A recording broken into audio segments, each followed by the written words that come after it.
Good evening, everybody. A lot has happened since we last met. We have a new government, for one. The Mayor is on holiday, and in the absence also of a minister, I offer you a few words of reflection tonight. Back in the 1950s, my maternal grandfather worked on the island of Zanzibar. He was a guest on an Any Questions panel, which represented many occupations and all faiths.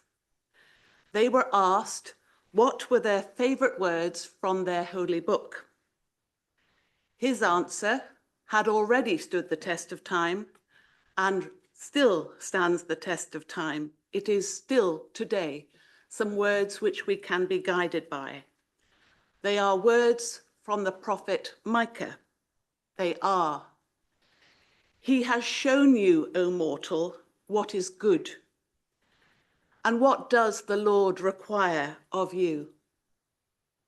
To act justly, to love mercy, and to walk humbly with your God.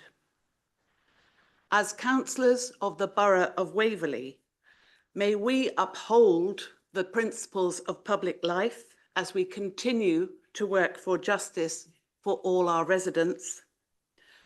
May we treat each other, may we treat our officers and all people equally and with kindness.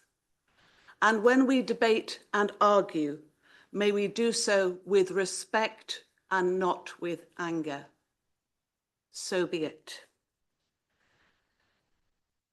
So we come to our agenda, and welcome to you all and to those who are watching from the public gallery and online. So the Mayor, as I said, has sent his apologies, and I will be chairing the meeting. Please be advised that in addition to the agenda this evening, a supplement containing the reports for items 7 to 10, together with item 13, was published on Wednesday to allow for the Executive and the Audit Committee to have considered their respective items and to make their recommendation to this full council. Included within that supplement pack is a replacement report and appendices for item 8. Members, please raise your hand to indicate you wish to speak. You will be operating your own microphones. If you're unable to hear anything, please indicate.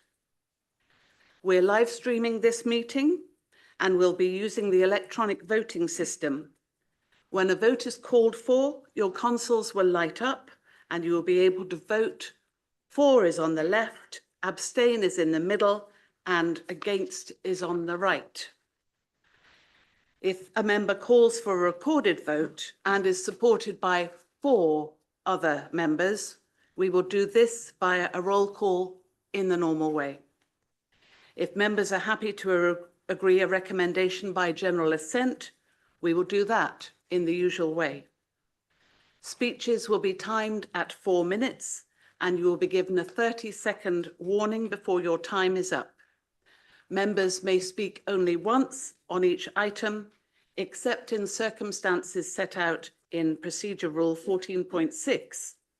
And if you are making a point of order, please be very clear about which rule or law you think has been breached and how, and wait for agreement before you proceed. Agenda item 1, apologies for absence. Ben, are there any? Thank you, Madam Mayor. You have apologies for absence this evening from Councillors Atkins, Austin, Barker-Lomax, Coburn, Earwaker, Follows, Keane, Mirrlees, Palmer, Mr Mayor Councillor Ward and Councillor Wicks. Thank you. And declarations of interest, are there any? None. Agenda item 3, the minutes. Members, the minutes of the annual council meeting held on the 21st of May, together with the extraordinary meeting, were published online and circulated with your agenda pack. Do you so approve the minutes? Thank you. Announcements. I don't have any. Pedro, do you have any? No? Deputy Leader. No announcements. No announcements. Thank you. Questions from members of the public. There are 4 questions received and they've been published and circulated with their responses as a supplement to this agenda. The questions and the responses will be taken as read. But if there's anybody here tonight, and Mr. Baker, you are here tonight, do you have a supplementary question? No. Thank you. Agenda item 6, questions from members of the council. There was 1 question received from a member, published and circulated with the response as a supplement. Councillor Austin has sent her apologies to this meeting, so there can be no supplementary question this evening, and the question and the response will be taken as read. Agenda item 7, the Charter Against Modern Slavery. So we have a report before us this evening.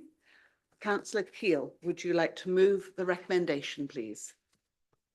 Thank you very much, Madam Deputy Mayor. I'm delighted to move this recommendation on behalf of the Executive and believe I have a seconder.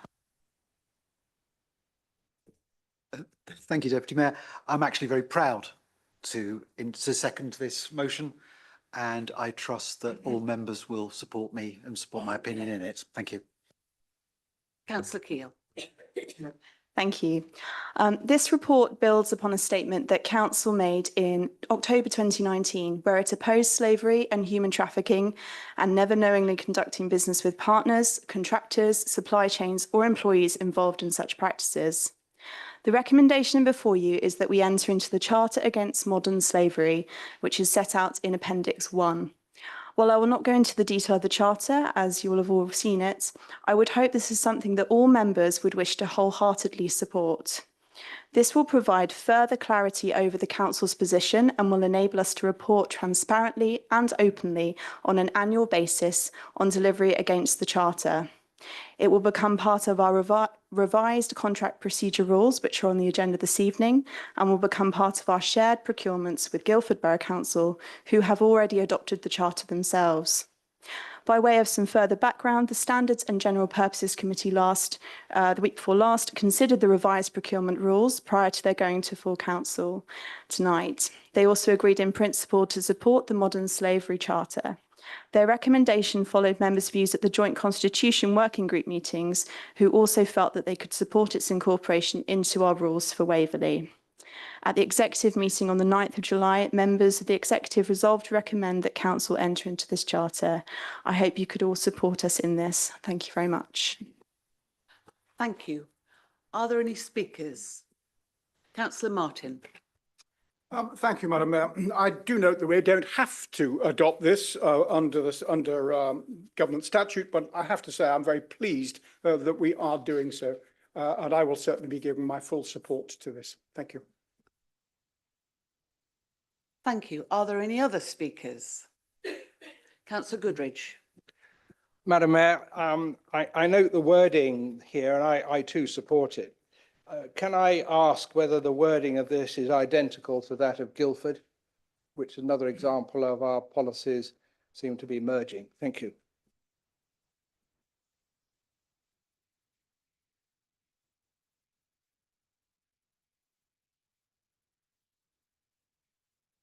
Through you, Madam Mayor, I believe it's the same charter that Guildford have adopted. Yes. Thank you. So in the absence of any other speakers, Councillor Keele, do you want to sum up at all? No, only to say that I also believe that the wording is the same as that of Guildford and many other councils who have also adopted this right across the country. It's a standard wording. So, yeah, I hope you can all now support us with this. Thank you. Thank you very much. So the recommendation is for the council to approve that the council approves entering into the Charter Against Modern Slavery. Please vote now.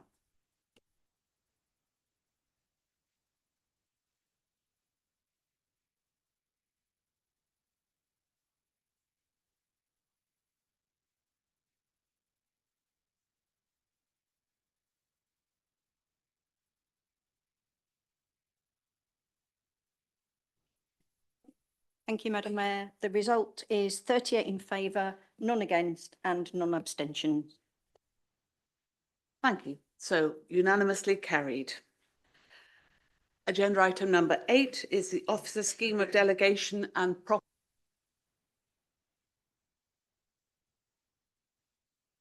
before us this evening, which supersedes the report and appendices published on July the 8th, to consider the Officer Scheme of Delegation and the proper officer scheme. Please note that there is a spelling correction necessary on page 86, where election court should read election count. Thank you, Councillor Ruth Reid. Councillor MacLeod, would you like to move the recommendation, please? Very pleased to do so, Madam Deputy Mayor. I do this on behalf of the Standards and General Purposes Committee, and I'll read out the recommendation which is set out on page 14 of your supplementary document. This is that the revised Joint Officers Scheme of Delegation and Proper Officers Scheme, as set out in appendices 1 and 2 of this report, be adopted into the Constitution. I believe I have a seconder, Madam Mayor.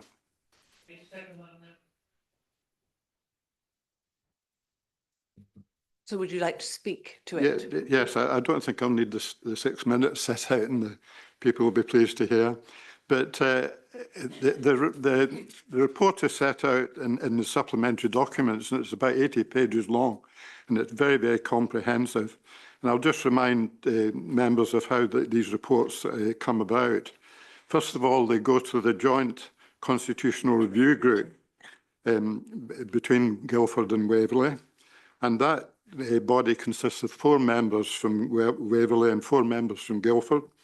3 of our members are in the chamber tonight, Councillor Goodridge, Councillor Long and myself.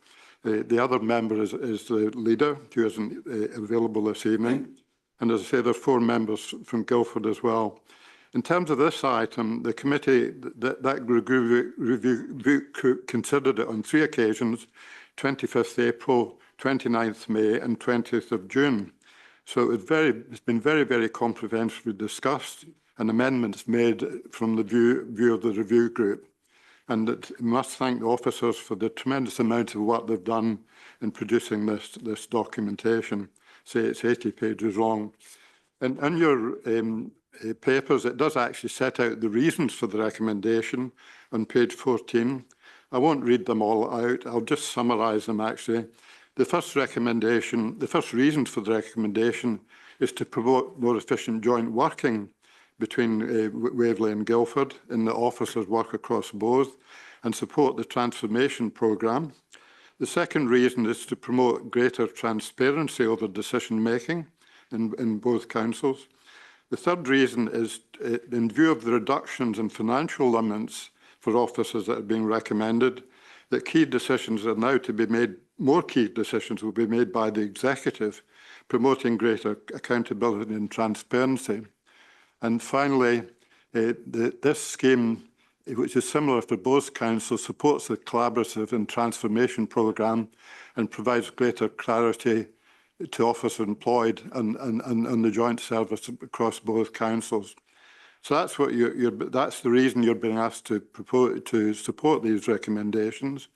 In terms of the detail of it all, it's also very comprehensively in your report, and I don't think I can summarise 80 pages too quickly, so I have to assume that people have read through it. As I say, it's been very comprehensively considered by the Joint Review Committee and also by the Standards and General Purposes Committee. And for people's information, that happened actually in a simultaneous meeting with the similar committee from Guildford, at Guildford's offices on the 1st of July. So that's all I propose to say, Madam Mayor, so I'll pass back to you to lead the discussion. Thank you, Councillor MacLeod. So the debate is open. Councillor Beaman. Thank you very much, Deputy Mayor.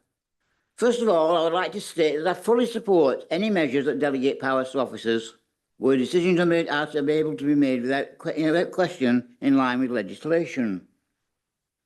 Not all such decisions are, however, straightforward, particularly in relation to planning. I note the recommendations include a reconfirmation of existing powers of delegation to, quote, to determine the need for an environmental impact assessment and/or a strategic environmental assessment, end quote. Although the new Labour government intends to reform planning in order to achieve the house building target of 1.5 million new homes, I would hope that it is not intended to achieve this target by relaxing constraints on planning related to environmental consequences of development, since this would be contrary to overall climate change objectives. There have, however, already been a number of occasions when requests to Waverley Borough Council for screening opinions as to whether an environmental impact assessment in relation to proposed development have been stated not to be required. The latest example is the response of Claire Upton Brown, the Executive Head of Service Development, Planning Development, to a screening opinion request provided on the 15th of May, although only confirmed in writing on the 23rd of June, the proposed development of 170 dwellings with 6-storey development at the Central Business Park in Farnham, that there was, quote, unlikely to be significant effect on the environment, end quote, and as a consequence, the proposed development would not be EIA development. Although this is a site allocated in the Farnham Neighbourhood Plan, it was based on an allocation of approximately 150 dwellings with, quote, 4-storey development stepping down the natural slope. It is, however, difficult to make any judgment of the conclusion that an EIA is not required because the full screening report has still not been published on the Waverley website. Another example is the proposed development at Coxbridge in Farnham, an allocated strategic site in the Farnham Neighbourhood Plan with development of 320 new dwellings, which is the largest development in Farnham, for which, although exceeding the relevant threshold of 150 dwellings, with an overall area of development exceeding 5 hectares, it was concluded that this was not EIA development. Whilst I fully accept that Waverley's planning officers are professional in their approach to all planning applications, it has to be acknowledged that they are under significant pressure to meet housing targets, especially given the lack of a 5-year housing land supply in the Waverley area. It is estimated that the cost of undertaking the EIA is approximately 0.5% of capital costs of any development. In order that there is complete transparency in allowing officers to retain delegated powers to determine the need for EIA, I think it is important that 1, when screening option applications are submitted or thought appropriate as to whether any proposed development should be subject to an EIA, the views and opinions of ward councils and possibly the relevant town and parish councils should be directly sought. And 2, if any EIA is necessary, that when it is published, it should be made immediately available on the Waverley website. Thank you. Thank you, Councillor Beeman. Are there any other speakers? Councillor Clark and then Councillor Martin. Thank you, Madam Deputy Mayor. I do support what Councillor Beeman has been saying, and I'd like to expand on it a little. And I'm going down the same route, the area of environmental impact assessment. The aim of the EIAs are to ensure that proper consideration is given to any significant impacts on the environment where a local planning authority decides whether to grant permission for a development. Grand words. So far, so good. The regulations set out a procedure for identifying those developments which should be subject to an EIA and for assessing, consulting and coming to a decision on such developments. Assessing and consulting. So far, so good. The aim of an EIA is also to ensure that public are given early and effective opportunities to participate in the decision-making procedures of such developments. Public participation. So far, so good. But at Waverley, not even our democratically elected councillors are given an opportunity to participate in this process, as EIA screening reports and decision notices are conducted and produced under delegated authority 100%. 100% delegated authority, not so good. Our planning officer's screening report determines whether the proposed development falls within the remit of the regulations. The planning inspectorate, by the way, also conduct EIA screenings, and they use a checklist. This checklist states that developments with over 150 dwellings are automatically given an EIA. The guidance goes on to state that local planning authorities may also find that checklist provides useful foundation for EIA screening.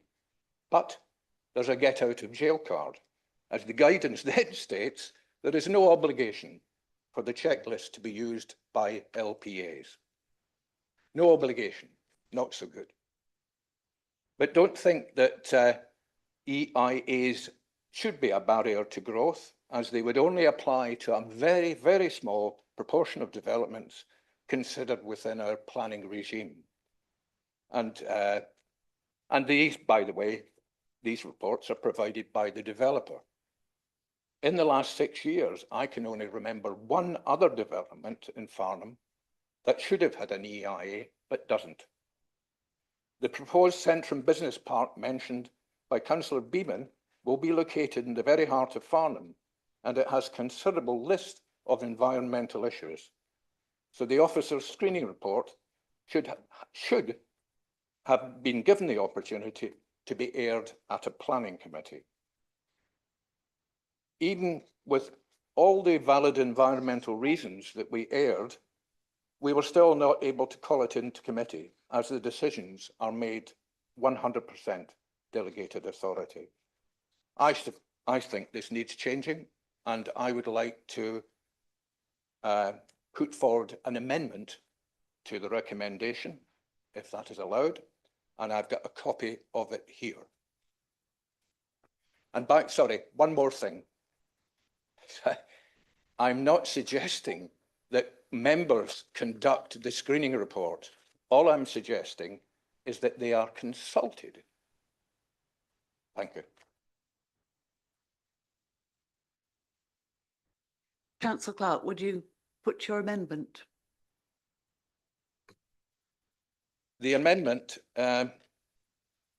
is that portfolio holder for planning, ward members, chair and vice chair of the planning committee, where an EIA screening or scoping opinion is requested for a development of exceeding 150 homes threshold, that these individuals are consulted.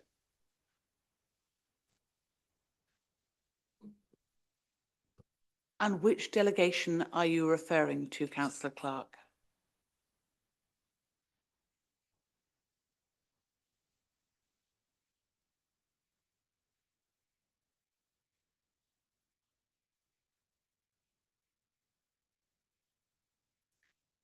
Is there a seconder for that amendment?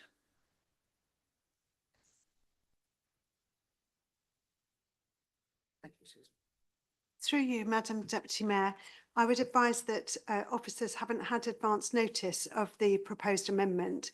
It sounds as if it's quite technical what's being proposed in terms of the EIA assessments, and I think it's important that council have officer advice before making a decision on such a matter.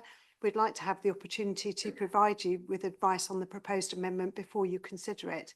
So my suggestion would be that you wouldn't be able to deal with it this evening. I would also point out that these delegations have been considered in depth by the Constitution Working Group and the Standards and General Purposes Committee, who I believe also haven't had the opportunity to consider the proposed amendment. So my recommendation would be that you don't deal with that matter this evening. If council felt it did need further consideration, perhaps they could deal with the rest of the scheme and leave that one provision, delegation 341, and perhaps give a delegation to an officer in consultation with the chair of the Standards and General Purposes Committee to come back on that matter. Thank you.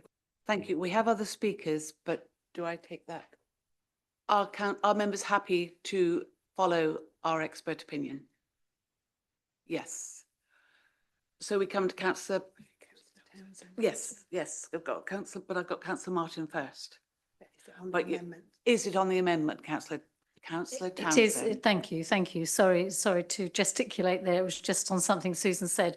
I'd be very concerned if we left this out of the actual scheme of delegation at the moment, because obviously it's an important, a very highly technical piece of important powers that the head of planning has got. So I would be very concerned if we were going to leave it out of tonight, because where would that leave then the head of planning and that scheme of delegation? Not that it's really changing what was there before, but I just think we need to be certain that we can still act legally in that area. Thank you. Thank you for the comments, Councillor Townsend. Through you, Madam Deputy Mayor.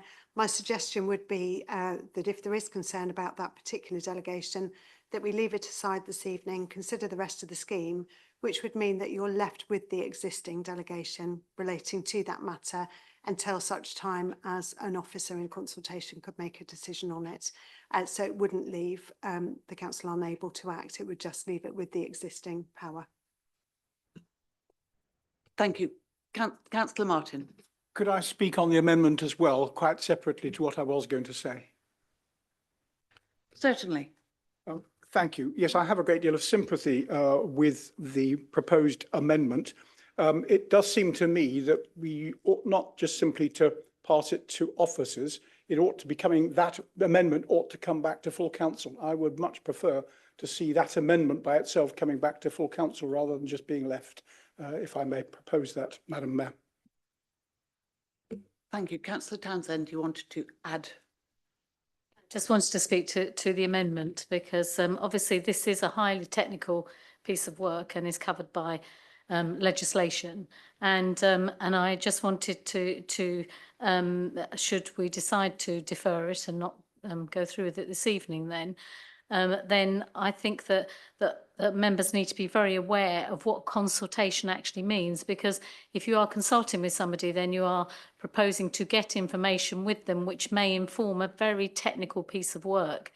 And checklists aside, you know, officers do consult with various stakeholders on the screening opinion. It's not something that an officer comes up with themselves, and therefore it would be quite difficult and also could, you know, we could be open to perhaps acting illegally if we added other things onto that checklist. And I don't know whether or not it would be appropriate, obviously I'll defer to Susan, whether or not it would be appropriate for the head of planning to perhaps add any words of advice or inform us with her, obviously, professional opinion at this stage at all.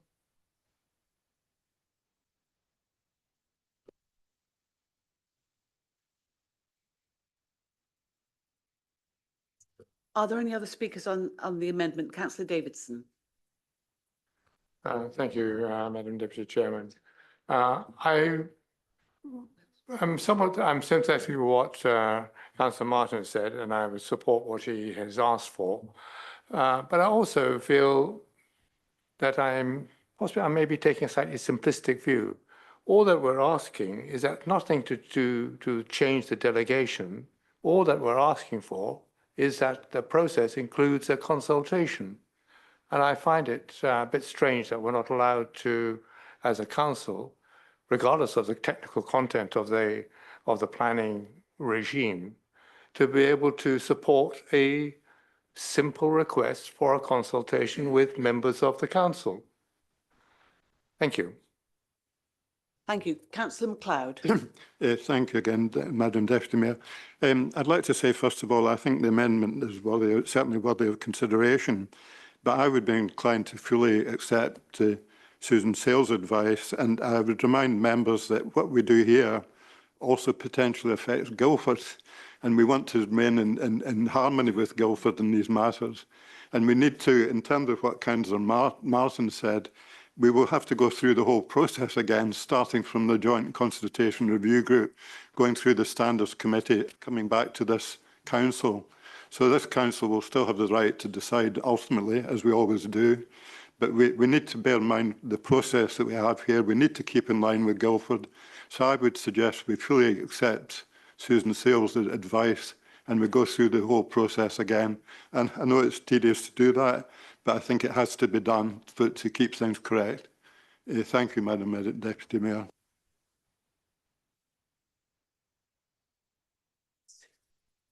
Madam Deputy Mayor, if you don't mind me just coming in, I don't think I was suggesting that we defer the whole item this evening. I think it is important to deal with the majority of the scheme. It seems as if the issue is just simply around one delegation, which is number 3.4.1. think there was a suggestion from Councillor Martin, which may or may not have been a second amendment, that we deal with the rest of the scheme, but that one is brought back to the next council meeting, which might be an appropriate way of disposing of the matter. That was my proposal. Is there a seconder for Councillor Martin's amendment? Firstly, no? Okay, all right, back to, we have Councillor Goodridge to speak and then Councillor Hyman. Madam Deputy Mayor, having gone through this interminably for I don't know how many hours on various committees since I was on the joint committee, looking at my coloured version, which I brought with me, it seems that the amendment we've made to 341 was extremely minor, and therefore actually what are in our papers today is 99%, if not 99.9%, the same as exists at present. I think all we amended was, and it may be that people want to have a look at it afresh, but I think it was F little, no, yes, I think it's little I, the word discharge conditions was added. Apart from that, I think it's identical to what is in the Waverley scheme of delegation already. I'm, of course, happy to be corrected by our monitoring officer, but I think that is the situation. That's absolutely right, Madam Deputy Mayor. The only change that's being proposed at the moment to paragraph 3.4.1 is to add the words discharge condition in little I. Thank you, Councillor Hyman. Thank you, Madam Mayor. Yes, well, I'm rather disappointed that we seem to be making a decision on whether this amendment is allowed to go forward on two premises. One, that we're merged with Guildford and therefore can't do anything without them and without organising it with them first, when it's a very small change, meaningful but very small change that's being, and very simple change that's being put forward. I saw it in an email earlier today, and I was quite happy with it, and I thought there was it was very good and sensible and nothing to object to. The idea that we can't even look at it, I've just checked with Councillor Clark, and he's got it on a piece of paper that you could put up on the screen that the officers can see. And if you were good enough to take a look at it, you'd see that there's that all it is asking is what appears in the delegations on the previous page, and we're looking at pages 52, 53. If you look on pages, pages 62, 63, and if you look at the previous two pages, 60 and 61, you see the consultation with ward councillor and portfolio holder, and it's simply asking the same, only in the case of where the threshold of EIA of 150 homes, which isn't a straightforward threshold, but it's a very useful point because it's there in the schedules of the EIA regulations. It is extremely simple to ask that that is consulted with the relevant people, as many of the previous delegations are on the previous page. And I think it's entirely sensible. It's a number of people I think agreed. Councillor Davidson is absolutely right in what he said. This is we should be able to put these simple things forward. It's the purpose of us having council meetings. If everything's going to be put off on the basis of, oh goodness me, it's far too complicated, without even looking at it, then quite frankly, what are we bothering to be here for? No, I really think we should be able to look at this. And if you wouldn't mind, Councillor Clark, if you're able to put it up on the screen or something like that, so people can see how simple it is. I was quite happy. I thought, yeah, that'll go through, no problem. I'll support that. And I don't see any reason why it should be put off, gone through Guildford, everything else, unless, of course, we are merged with Guildford. Thank you, Councillor Hyman. Susan, over to you. Thank you, Madam Deputy Mayor. I think the point that I'm trying to make is that officers had no prior notice whatsoever of this proposed amendment. It is an obligation upon the council when they make decisions in accordance with Article 12, your principles of decision making, that you are advised by officers in exercising both executive and non-executive functions. As your monitoring officer, I would like to give due consideration to the proposed amendment And I'm sure I speak for my colleague, the Assistant Director of Planning, who would also like to give some proper advice to you on this proposed amendment. Officers are currently blindsided and don't have the opportunity to advise you properly, competently and thoroughly on the hoof without any prior knowledge of this. So if you were to proceed and make this decision this evening, it would be in the absence of any officer advice on it. Thank you. Thank you. Councillor Townsend. No, thank you. I think Susan's laid it out completely. You know, we need advice from officers to make any changes and also to be able to define what consultation looks like, because at this moment in time we're using a word which can be a very, very broad word, and we don't know what that would look like. So I think it's really important that when a decision has been made in this council, we know exactly what is being agreed to, and that needs input from the Assistant Director of Planning and also from our legal experts. We cannot make that decision now, and we would be promising something as well which we may not be able to legally be able to do as well. Thank you. Thank you. I don't see any other speakers. So we have Councillor Martin. Sorry, are we still talking to the amendment? We are. Okay, fine, thank you. Yes. Councillor Clark, you have a right to reply. Yes, thank you. Well, I'm more than happy. Well, not, but I could be if it does come back to the next council with officer advice, and as long as, and I do apologise for taking everybody by surprise. So if we can, before the next council, have the officer advice that we can look at, and then we can have another very short debate on it. Thank you. So just to clarify, Councillor Clark, are you withdrawing your amendment from tonight? Just postponing it. But withdrawing it from tonight? Yes. Thank you. So you have a second amendment that hasn't been seconded. Yes, we have a second amendment, a second amendment that hasn't been seconded.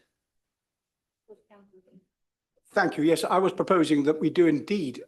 We are going to defer this particular point. My request was that it should come back to full council for resolution. And I think Councillor Denis is happy to second. Thank you. So is there anyone wanting to debate that? Or shall we just agree that? Is that agreed? Thank you. So we go back to the main debate. Are there any speakers? Councillor Martin. Thank you. 2 points that I want to make. Firstly, on a process point, could I please request that where there is a changed report, it is clearly indicated that it is a changed report. We were sent 2 separate reports, both dated 16th of July. There was no sort of indication that this one replaced the other one. There was a broad thing in the general papers, but it wasn't made clear in the reports itself. The other point along those lines, I think it would be good in paragraph 1.2, Madam Mayor, it talks about the review of the officer scheme of delegation and proper officer scheme has been undertaken by the Joint Constitutions Review Group. I think it would be very good to say that that is part of the Standards and Practices Committee, because those of us not part of that, well, I happen to know, but I know there are others who know, well, what is that group? It is in fact a subgroup of another group, and I think that should be made clear. And my third point on general process is it would help also if it was clearer where the appendices were. On page 18 and paragraph 16, there it's noted that there's an appendix 1 and 2. It would be very helpful if we were told which page numbers that related to. And indeed, in the appendices, there was no indication of which was what. And I just think as a general point, it would, and that's so elsewhere in these reports, I think it would be very helpful if we could just slightly improve the way in which it's presented to us. I realise how complicated it can be, but it would certainly help us in that process. That's my first point. My second point is really to say that much of this, of course, would not be required to be done if we weren't in this collaboration, or what I would call something like a merger with Guildford Borough Council. And I'm unhappy that we have to spend so much time doing this. Of course, we could make a case to say that even if we weren't merging or collaborating with Guildford, it would still be very sensible to review our processes, but I would submit they wouldn't be as complicated as the ones that we are looking at tonight, with the need to align ourselves so closely with another council. So I would make that premise or make that point for many of the agenda items that we are just about to receive and consider. Having said that, got that out of the way, I will report. We then have to get back to good governance within a system that I'm not generally supporting. And for the sake of good governance, I will be supporting the proposal that we have here before us. Thank you. Thank you, Councillor Martin. Councillor Hyman. Well, thank you. I think actually I'm going to have to agree with the officer advice and the advice of the portfolio holder that we've had, that we can't really put this through today, because if we look at the all of the different in consultation widths that are throughout this, none of them tell us what that form, that consultation will take, and how it's going to be done. And obviously, as we've just been told, we couldn't put the previous amendment through on the basis that we didn't know what form the consultation might take, and it wasn't clear to us. It's equally unclear in 100 different places in this, where it says in consultation with the ward councillor or the portfolio holder, which is what it does throughout if you have a look at it. So I absolutely agree with you. We can't do this tonight. So I'm going to be voting against. Thanks. Thank you. Councillor Liz Townsend. Thank you. Firstly, I'd like to address some of Councillor Martin's comments. I mean, you know, to say something's too technical or too difficult without actually saying which point is too technical or too difficult is worthless. If you'd picked out a particular point and said, why are we doing this because of that, then maybe there would be some point. We're not merging. I mean, I'm really, really sick of hearing it. We are not merging. We've got a senior management team. It makes much more sense to be able to collaborate and to have some form of governance aligned, because that makes sense.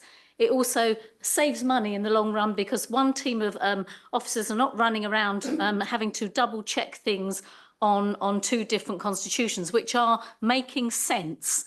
There is nothing weird, wonderful or unusual within this scheme of delegation or any of the points made at all. So let's get that out of the way. We're not merging. It's a collaboration. It makes sense. It's being done all over the country. In fact, I think it was Lord Spalding, who was a Conservative, who actually first suggested that collaboration was the way to go. So have a word with him. The other thing, for goodness sake, consultation on an EIA, a technical piece of work, which, I'm sorry, there is not one member, I think, in this chamber sitting here, and I exclude Claire, sorry, one member sitting here that has the technical expertise to be able to say which bits of information are valid, which aren't, or to propose to suggest that they might require extra information. We just haven't got that technical expertise. In other areas where the word consultation is used, we know what that means. We know what the feedback is on that. Please don't conflate the two issues and start suggesting that I do not know what I'm talking about. I take exception to that. I do. Consultation in these terms has never, ever been actually spoken about by officers or explained to members, and it would be wrong to suggest that tonight that we can make any kind of change which would promise members something that we may not be able to deliver. So thank you, Madam Mayor. No. Thank you. Councillor Long and then Councillor Feck. Thank you, Madam Deputy Mayor. Yes, just to support what Councillor Townsend has said, and to come back on the comments from Councillor Hyman. I can't put my finger on it. I've been flicking through the document, but hopefully Susan Sale can help us with this if necessary. But there certainly is in this document a clarification of what consultation means in the context of these delegations of authority, and that they are an opportunity to give comment on the content and not the opportunity to decide it in place of those who have delegated authority. I know I've seen it in there this evening. I just can't put my finger on where it is.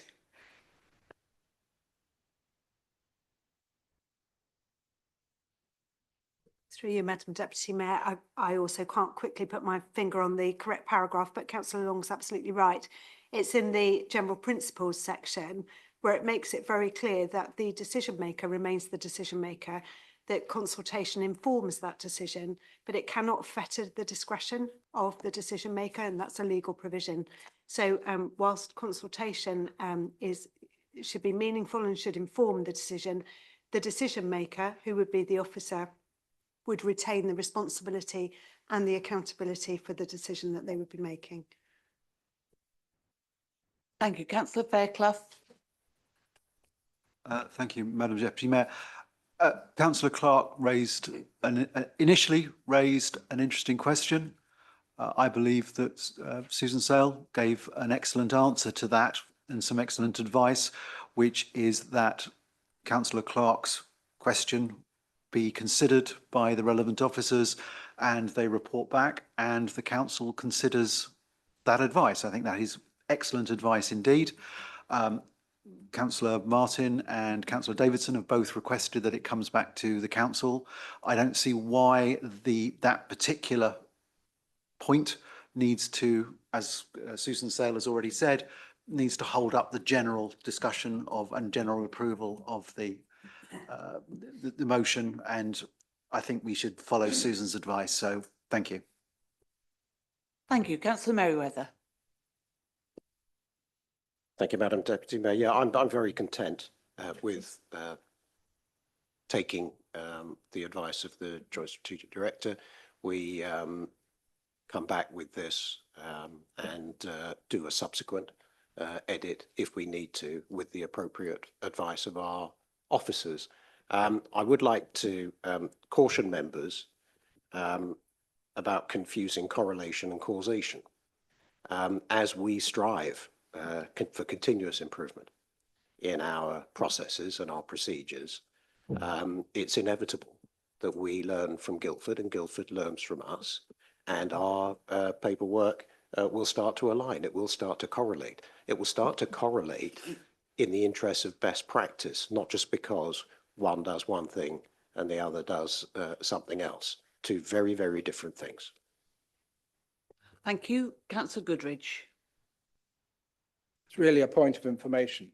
I think 1, 4, 13 and possibly 14 helps with what consultation looks like.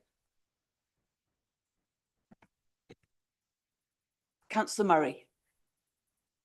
Thank you, Madam Deputy Mayor. I seconded Councillor Clark's amendment, but there is a bit of background to this. I think quite a few people would know that there was a lot of talk over the East Street, actually the building of the road, which it came out, but there wasn't an EIA, or there was, but it was a lot of confusion, a lot of heated debate, which came out of that EIA screening, whether it was there or whether it wasn't. So there was, I think that's where it's come from. And also with the Centrum development, I would have thought it would be in the benefit of the developer who was building this to have an EIA statement, which was published. And it just seems like, you know, if they don't want a lot of fuss down the road when it's all been built and people are objecting, that this would be quite a simple thing to do. As a layman, I'm thinking, well, why would you not? You know, so that's, I suppose, my feeling about it. And I'm just wondering, I'm not 100% sure, is the EIE screening decision on the on the planning portal as part of the planning application? I don't think I've ever, they're very rare, and there's not many of them you see. So I was wondering if it's just, if it automatically, once that decision's on there, it's part of that public document as part of the planning application. I'm not too sure whether I've ever seen one.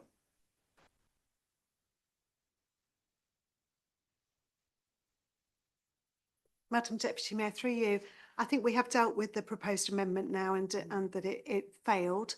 And I think the recommendation before council tonight now is that's published in your agenda paper, subject to delegation 341 coming back to the next council meeting. So it may be that Councillor Murray wants to raise those points at the next meeting, when no doubt there'll be a debate on that particular delegation. No, thank you. I absolutely agree that it should come back to council as a separate little item. But yeah, I'm absolutely supportive of that. Thank you. Thank you. So I don't see any other speakers. Oh, Thank you, councillor Higgins.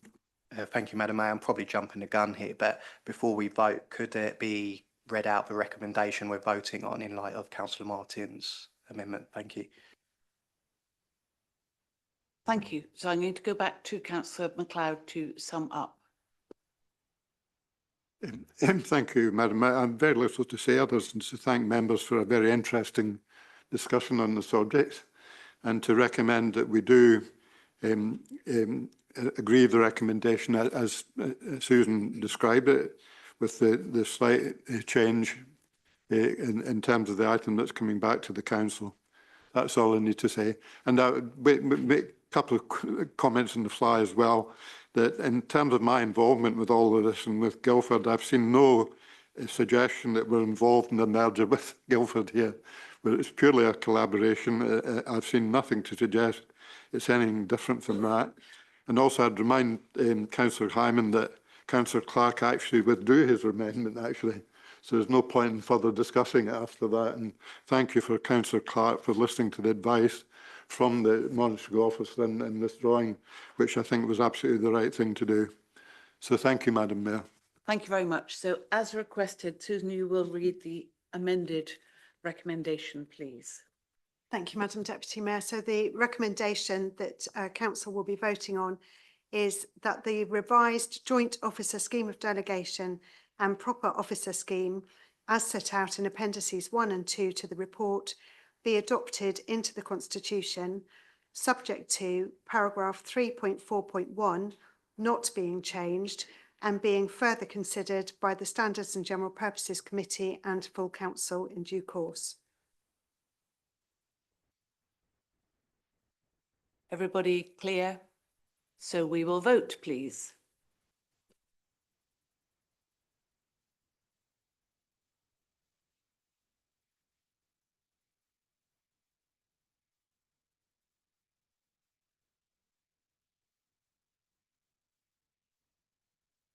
Isn't it? Sorry, isn't it just I? It's not the whole of 3.4.1. Isn't it just little I? So that's why, sorry, that's why I haven't voted yet. I think it's academic because if you don't change it, it stays as it is.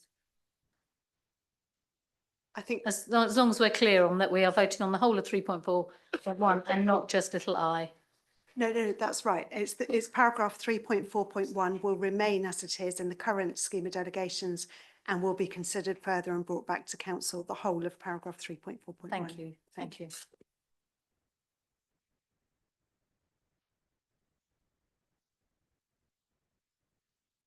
Thank you, Madam Deputy Mayor.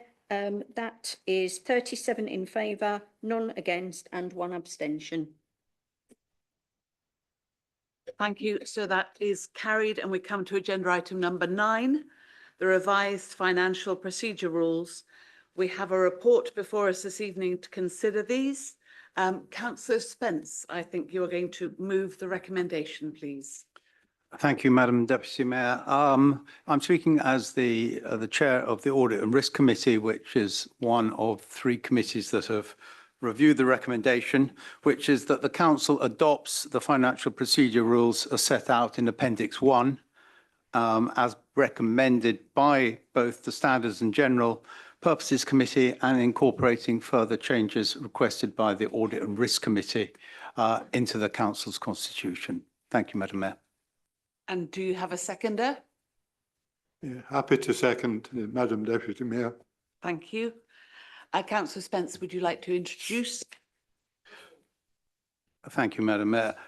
Yes, as councillors will have read in the papers here, the financial procedure rules are a very important part of the financial policies of the council.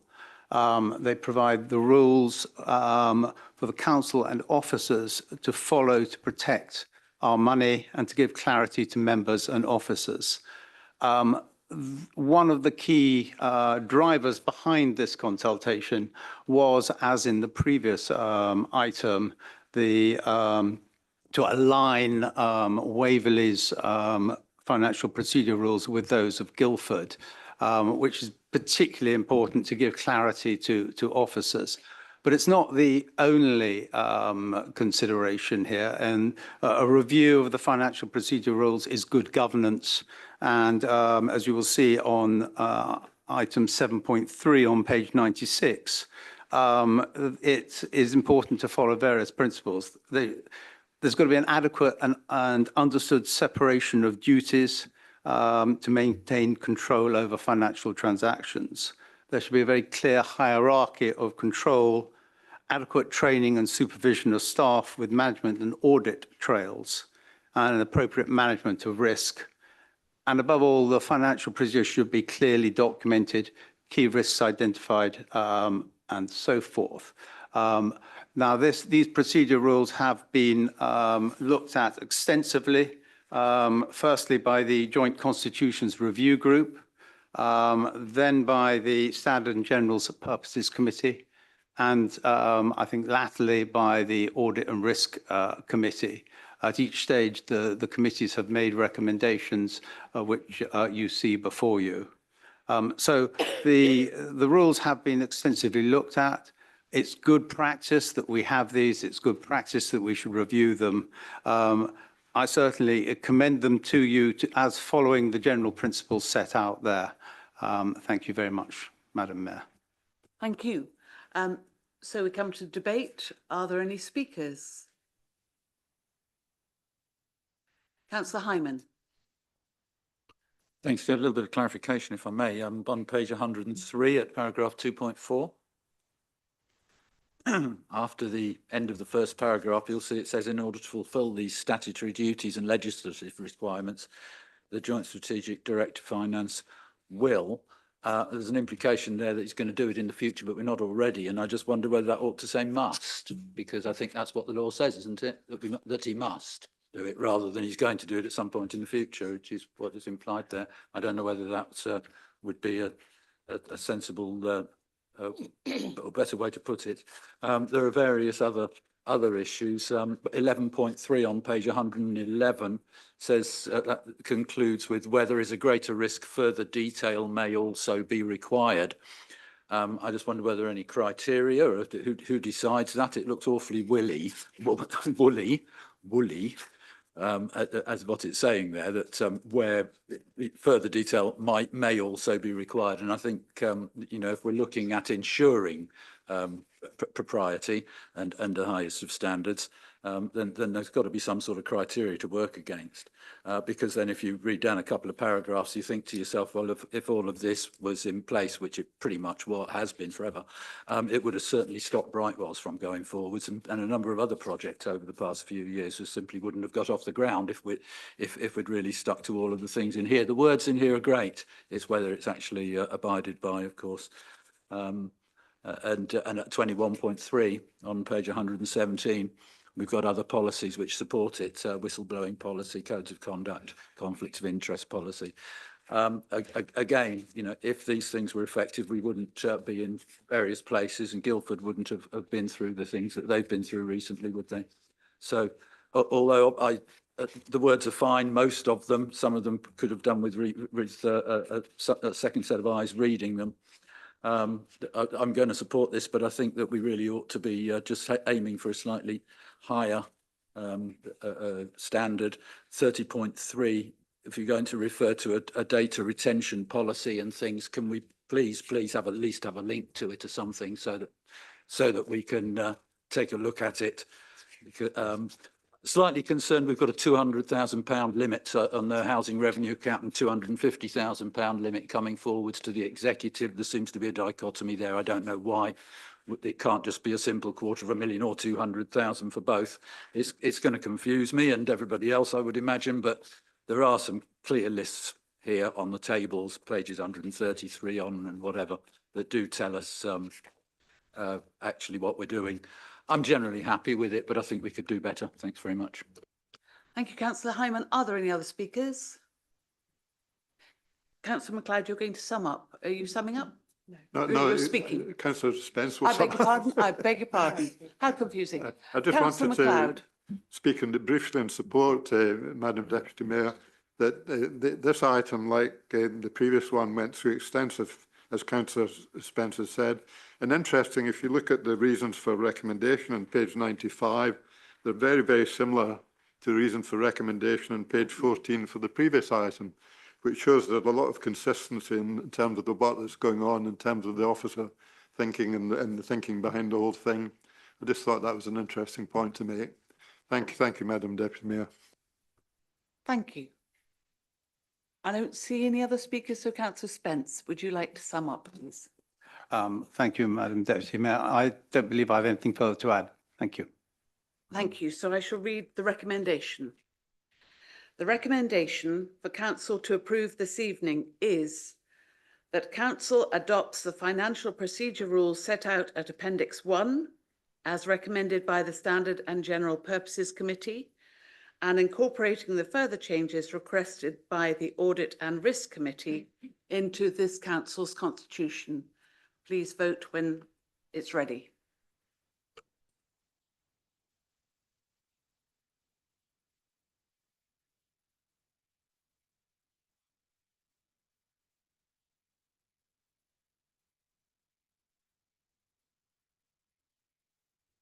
Thank you, Madam Deputy Mayor. The result is 39 in favour, none against and no abstentions. Thank you.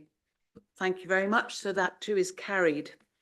We come to agenda item 10, the revised contract procedure rules. We have a report to consider this evening, and Councillor Spence, you're going to move the recommendation, please. Thank you, Madam Deputy Mayor. I'd like to move the recommendation which is from both the Standards and General Purposes and Audit and Risk Committee, that recommend that the revised contract procedure rules are set out in Appendix 1 to this report be adopted into the Constitution. Thank you. Thank you. And do you have a seconder? Happy to second, Madam Deputy Mayor. Thank you. And so Councillor Spence. Thank you. Yes, this is really sort of the third leg, if you like, of the governance improvements that you're seeing tonight. The contract procedure rules are a very important part of the council's governance. And what you see before you again is an alignment with Guildford to make it easier and clearer for officers. And you'll also see that there have been some changes and some reduction in the rules or the limits for officers. Again, I think these rules have gone through a fairly extensive review by the same bodies that I mentioned previously, particularly the Standard and General Purposes Committee and the Audit and Risk Committee. Both of those committees are recommending approval for this. Thank you. Thank you very much. Are there any speakers? Councillor Martin. Thank you, Madam Deputy Mayor. Just a point on paragraph 3.5 and paragraph 3.9, sorry, paragraph 3.5 and paragraph 9.2 make mention of additional and appropriate resources that need to be identified. And I just wondered whether we could have a comment on the scale of those additional resources that may be required in order to discharge this new process properly. Thank you. Councillor Martin, we are in debate, so not right now. Are there any other speakers? Madam Mayor, I think that's a reasonable request. So, Madam Deputy Mayor, surely that is a reasonable request, or at least we could get some scope of that from the relevant portfolio holder.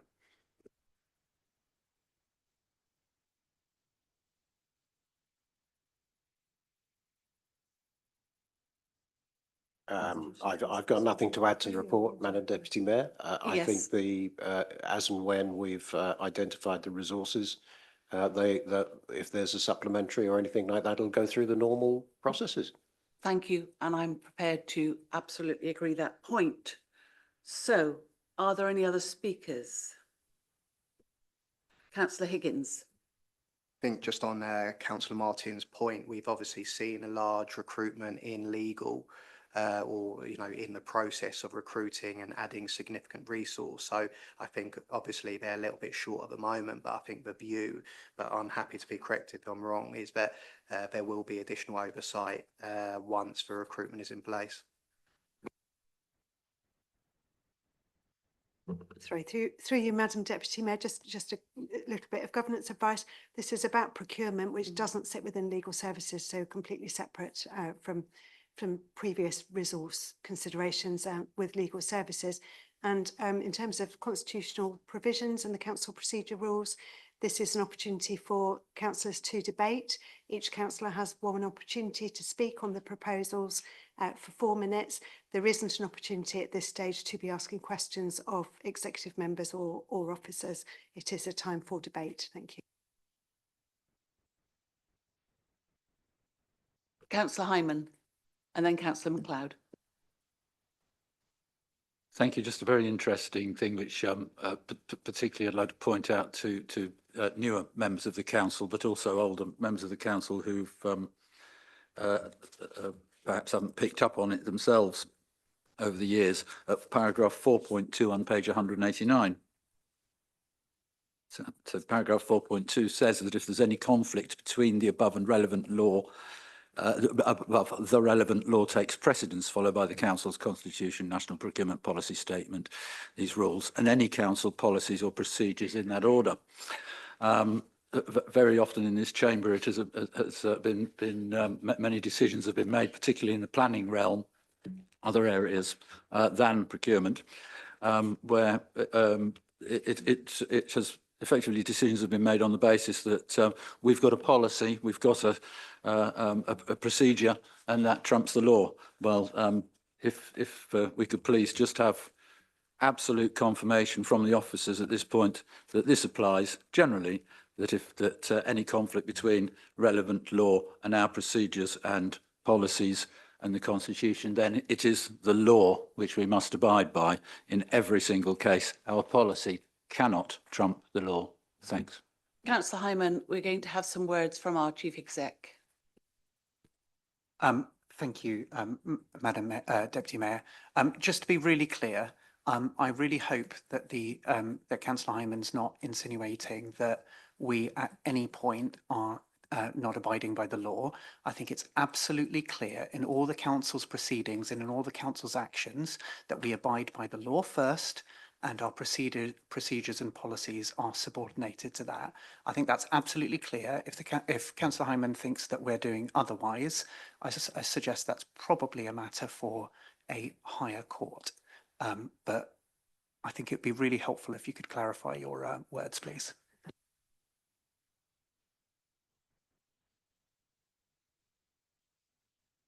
Councillor Hyman, do you want to clarify, or shall we move on to Councillor MacLeod? Absolutely happy to clarify if that's what the Chief Executive would wish. Thank you, Councillor Hyman. Okay, well, particularly Madam Mayor, Deputy Mayor, sorry. It's well known, and it's just absolute fact that in a number of areas which have been particularly relevant over the past 20 years, over a period of 20 years, which led to the formation of Farnham Residents Group, that for instance, this council has never had a air quality action plan for Farnham that was that complied with the legislation, and Farnham and furthermore the 2018 People over Wind ruling C323/17 of the ECJ, which applies to us and continues to apply despite Brexit, absolutely 100%. Confirmed that we do not, that this council and Natural England and others, I'm answering the question, Madam Mayor. If you don't mind, I'm going to stop you. Has broken the law for many, many years and continues to do so. I'm going to stop you and ask you to withdraw your words, please, Councillor Hyman.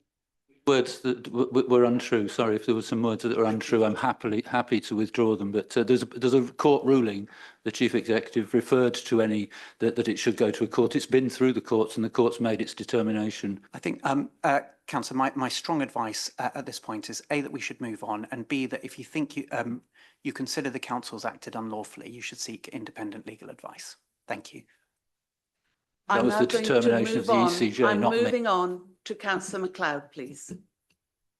Thank you, Madam Minister. I was just to make the simple point which I made on the previous item, that these rules are been very extensively considered, and again the recommendations are very consistent with the recommendations on the two previous items. So I thoroughly support them and would recommend them to the council. Thank you, Madam Minister. Thank you. I see no other speakers, so councillor Spence, would you like to sum up, please? Thank you, Madam Deputy Mayor.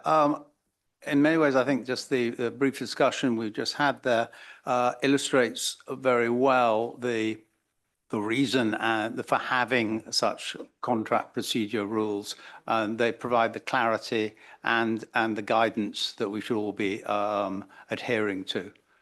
So I recommend them to council. Thank you. Thank you, councillor Spence. So the recommendation we have tonight is the Standard and General Purposes and Audit and Risk Committee recommend that the revised contract procedure rules as set out in Appendix 1 to this report be adopted into the Constitution. Please vote.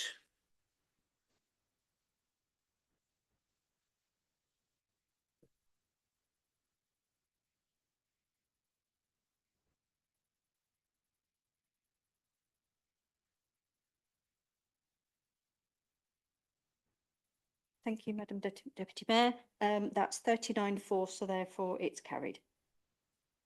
Thank you. So we move to agenda item number 11, which is we have a report to consider the new joint councillor officer relationship protocol. And councillor MacLeod, you are going to move the recommendation.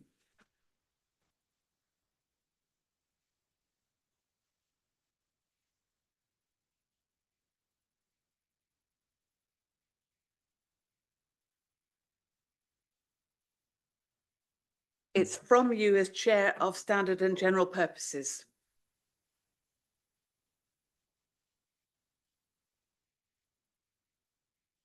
Sorry, I need to be, in that case, I have very little to say other than I recommend this to the council and apologise for not realising. I really thought this came from the executive. Do apologise. That's okay. Do you have a seconder, councillor Rubini?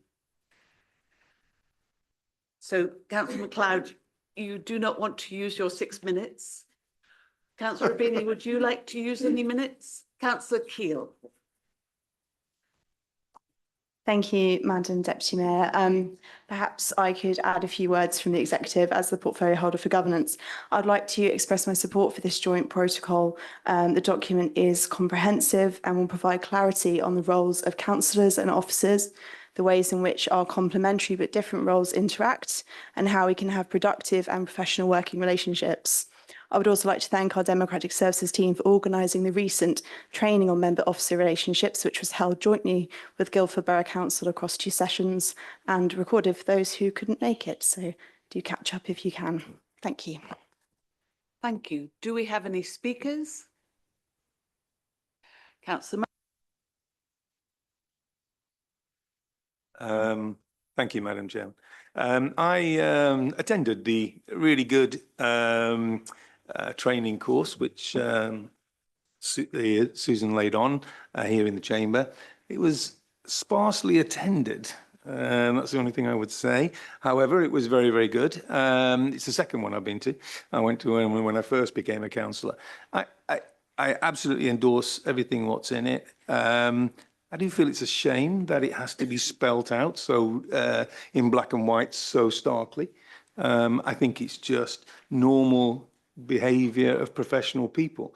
It's the main thing I take from it. It's good relationships are based on mutual trust, respect, and courtesy, and we should all be doing that in all our lives as councillors, as elected people. We have that responsibility, and we're all part of an organisation, all trying to move for better of our residents. So I highly recommend this. It's a shame that it needs to be done, but thank you very much. Thank you. Councillor Townsend and then Councillor Hyman. Thank you. Thank you. Deputy Madam Mayor. Sorry, old habits die hard for calling you Madam Mayor earlier. Apologies. I would just like to say that I think it's really important that this is laid out in black and white, and I think it is really important that councillors appreciate the role that officers have, and you know, their political impartiality, and also the fact that it's really important in this chamber, and it's happened before, and in that councillors must be aware that officers cannot answer back within this chamber. We can debate and we can criticise each other and we can challenge each other, but we must always make sure that we do not criticise officers in this chamber, because they do not have the right to reply in this chamber.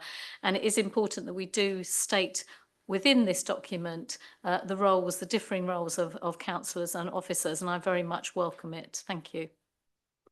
Thank you. Councillor Hyman. Thanks very much. I get very confused when I hear that statement. Officers can't answer back, because I tend to find that we're the people, the councillors, the people who are only allowed to speak once, and officers actually are able to come back many times to explain things in the way that they wish, and often we're all the better for it, of course. But I don't really understand why people keep saying that officers can't answer back, and that we can, but perhaps they mean it in a different way. Yes, absolutely. The most important thing from that member briefing, which I was unable to attend because of work commitments, but it was in the middle of the day on a Monday, if I remember correctly. But I did watch it on the webcast and go through it, and it says that we must take informed and transparent decisions, provide confidence that its decisions are well made. Conduct of councillors and officers should be such as to inspire mutual confidence and trust. All the wording in there is absolutely excellent. I thought Jill Sinclair was quite good, actually, yes. It also highlighted one issue, which is officers would not be doing their duty if they did not put something that is relevant into the report. There was quite a lot of time spent on that issue there. I remember Laura Koonsberg Sunday morning show about 3.5 weeks ago. The Liberal Democrat Party leader said that promised that they were going to bring in, if elected, their duty of candour and whistleblower protection to cover to make sure that that we were able to be open and transparent and do everything properly. And of course, the one thing that's missing from this paper, apart from the fact that we've now got a code of conduct, a joint protocol and a member officer protocol, so another layer of paperwork for everybody to plough through if they want to know what's going on and what they're meant to be doing. The one thing that's missing from here is the duty of candour. It's there in law, it's in common law. It's something which this council has always resisted actually putting in front of members and putting in place for us the ability or right to get a straight answer to a question. And of course, to question the answer as well. And that's something which, you know, the day that all organisations recognise what the Liberal Democrat leader recognised, which is how key the ability to speak freely and openly without fear, and the ability to get an answer to a question, the duty of candour, when they're in place, things will really start to improve. But this is just another layer of paperwork. I won't vote against it. Thanks. Thank you. I see no other speakers.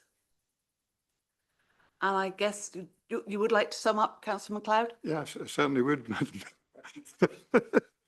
Madam.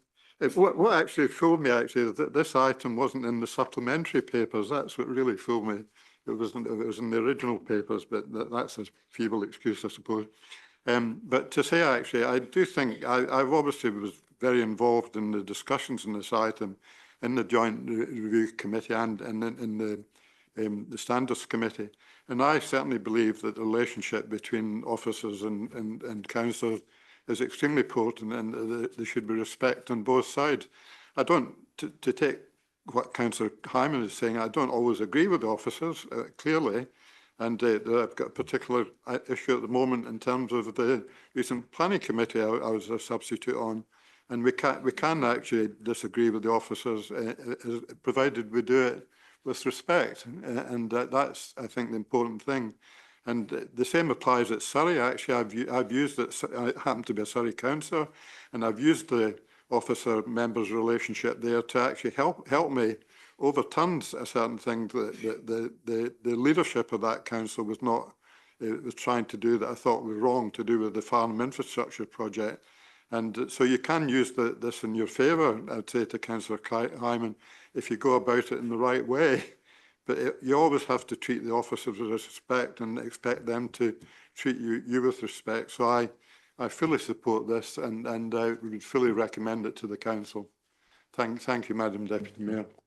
Thank you very much. So our recommendation is the Standards and General Purposes Committee recommends that full council approves that the Joint Councillor-Officer Relationship Protocol be adopted as part of the council's constitution.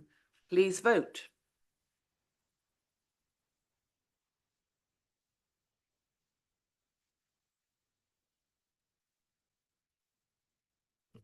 Thank you, Madam Deputy Mayor. That's 39 in favour, none against and no abstentions. Therefore, it's carried. Thank you very much. Agenda item number 12, proposed changes to the inter-authority agreement. We have a report before us this evening to consider. Councillor Fairclough, may I ask you to move the recommendation, please? Thank you, Madam Deputy Mayor. I'm pleased to propose the motion and recommendations on behalf of the Executive to the Council, and I believe I have a seconder. Thank you. Very happy to second. Thank you very much. And would you like to make your report? Thank you again. As you can see from the executive summary, there are currently 3 inter-authority agreements.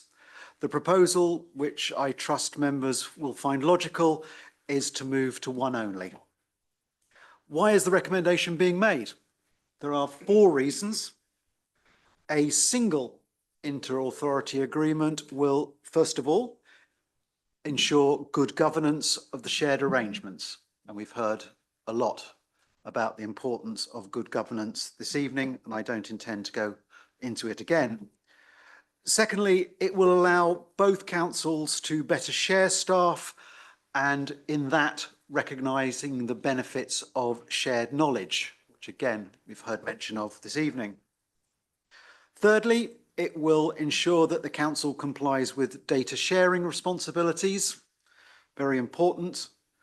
And perhaps most interestingly, particularly for members on my right, in both senses of the word, it's the last thing is a single inter-authority agreement will not only further improve cost sharing, but it will also improve the termination process should it be required. Should they ever wish to, this recommendation ensures that this council will be able to, either council will be able to withdraw from the agreement in a managed fashion, one with no detriment to the provision of services to Waverley residents. The revisions outlined in Appendix 1 are available to everyone and are indeed fairly minor. I trust members agree that the benefits are substantial. I recommend the recommendations to the council. Thank you. Thank you. Are there any speakers? Councillor Keele. Thank you, Madam Deputy Mayor. Just as a member of the Joint Governance Committee, I endorse everything Councillor Fairclough has said. I'm supportive of the proposal to simplify our inter-authority agreements, move to one combined document to meet our needs and provide clarity for our staff. Thank you. Thank you. Councillor Fairclough, do you want to sum up? I've absolutely nothing to add. Thank you. So we come to the recommendation, which is the Joint Governance Committee recommends to this council that 1, the monitoring officer be authorised to enter into a new inter-authority agreement to include the revisions set out in Appendix 1. 2, the monitoring officer be authorised to terminate all previous inter-authority agreements. And 3, the monitoring officer be given delegated authority to agree a revised data sharing protocol for insertion into the new IAA.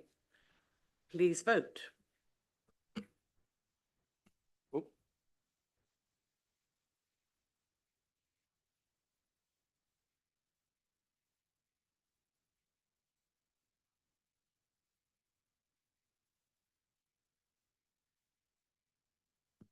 Thank you, Madam Deputy Mayor. Once again, we have 39 in favour, none against and no abstentions. So that is carried. Agenda item 13, the revised statement of community involvement. We have a report here this evening and I call upon Councillor Liz Townsend to move the recommendation. Thank you, Madam Deputy Mayor. The statement of community involvement, which I'll refer to as SCI from here on, as otherwise it's a bit of a mouthful, sets out how the council will engage with local communities and other stakeholders in the production of the local plan and when consulting on planning applications. All the specific and general consultation bodies, as well as duty to cooperate bodies and other consultees, are set out on Appendix 1 of the SCI and are on pages 284 and 285 of your agenda packs if you want to look through them. The last SCI we had was produced in 2019 and needed updating in line with government legislation, which requires LPAs to update this document at least once every 5 years. Following input from the Services Overview and Scrutiny Committee in January, we carried out a 7-week consultation on the draft SCI, and the representations received are published in Appendix 1 of the report, which is on page 229 of your agenda packs. I'd like to thank everyone who took time to respond. It is greatly appreciated. There were some points raised on matters of operational procedures, and officers will be responding to these individually and separately outside of this particular consultation. In addition to the local plan and planning applications, the SCI also sets out how the council will provide advice or assistance to qualifying bodies in the preparation of modification of neighbourhood plans. We are obviously waiting to see what the changes the new government will be making to the NPPF, and it seems that these will be brought forward fairly soon, and whether or not the previously proposed plan making reforms, which were set out in the Levelling Up and Regeneration Act, will actually come into force. You'll see that these are covered in point 7.6 of the report. Or indeed any alternative legislation. And this may all have implications for the SCI, and officers will be keeping a close eye on this and will bring forward any updates to the document as required. This document provides the framework for who the council will consult with and at what stages. It outlines the various methods we will use to involve our community and stakeholders and how we will deal with the comments that they make. And I hope that members will agree the recommendation that the council adopts this revised statement of community involvement. Thank you. Thank you. And do you have a seconder? I'm very happy to second, Madam Deputy Mayor. Thank you. So now we come to debate. Councillor Clark. Thank you, Madam Deputy Mayor.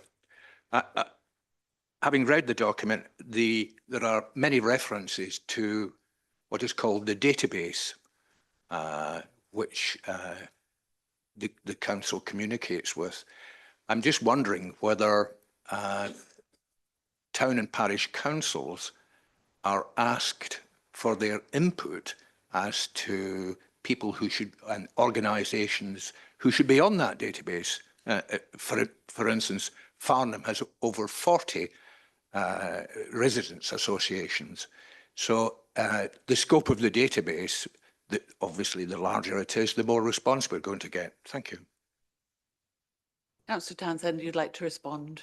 Yes, thank you. And very good point. And in the other consultees, which is on page 285, I think, of your pack, it does actually state that obviously parish councils, etc., included. And we also added in resident associations because we appreciate how important they are.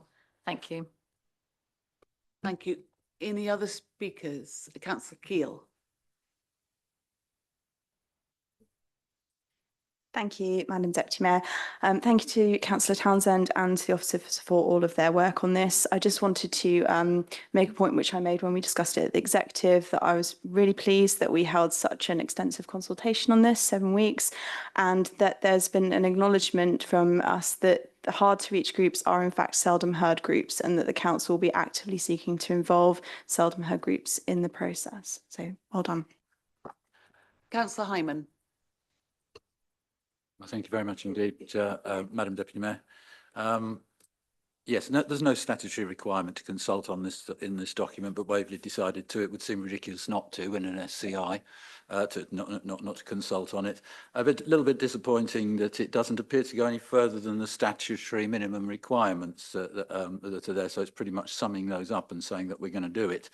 And of course, it doesn't apply, but quite correctly, it doesn't apply to neighbourhood planning, neighbourhood plans.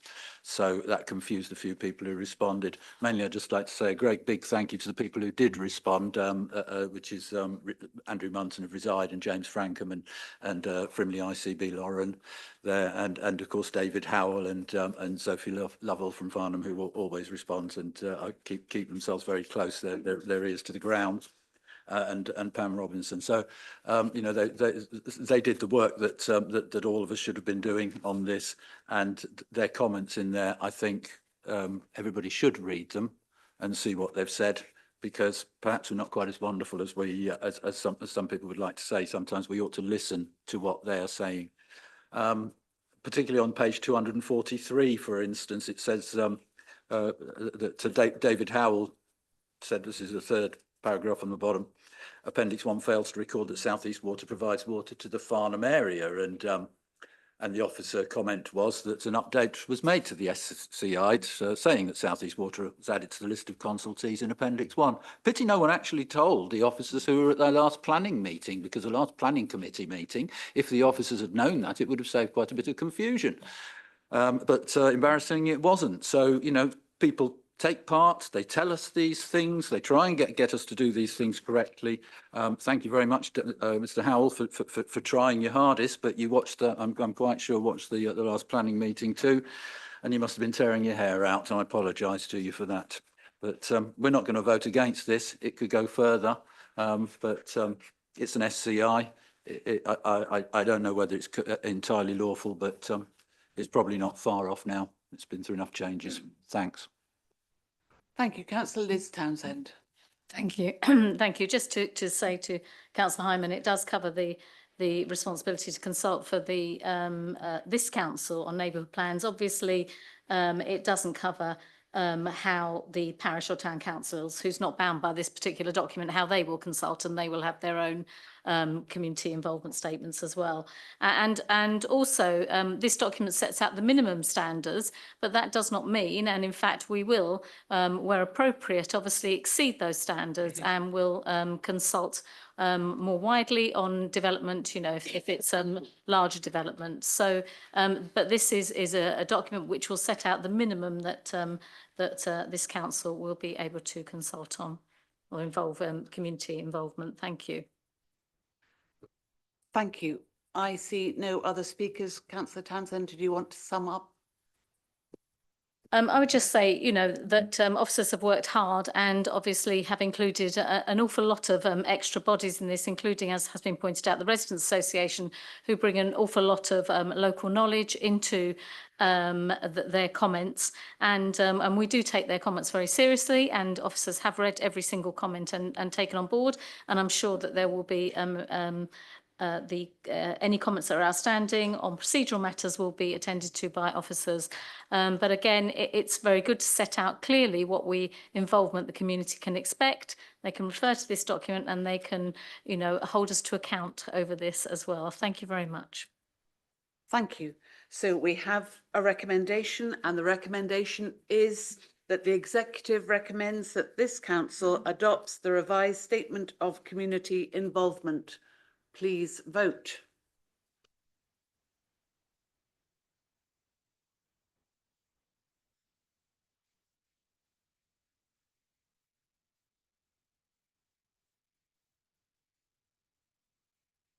Thank you, Madam Deputy Mayor. Once again, we are all in agreement, 39 in favour, none against and no abstentions. Thank you. So that too is carried.